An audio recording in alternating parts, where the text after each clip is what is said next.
தேவனால் பிறந்தவன் தன்னை காத்து கொள்ளுவான், பொல்லாங்கனாகிய பிசாசை தொட மாட்டான்.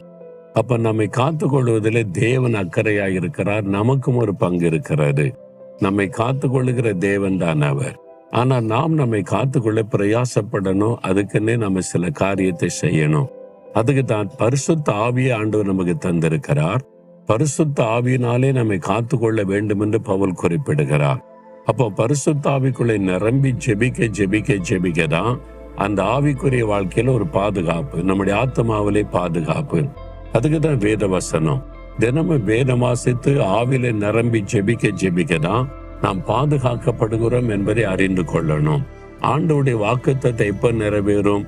நாம் செய்ய வேண்டியதை நம்ம செஞ்சா தேவனுடைய வாக்குத்தத்தம் நிறைவேறும். நாம ஜெபிக்கிறது இல்லை, பைபிளும் வாசிக்கிற, கர்த்தர் வாக்கு கொடுத்துட்டார் பாதுகாப்பா நினைச்சுக்கிட்டேன்னா இல்லை, அது நடக்காது. தேவனால் பிறந்த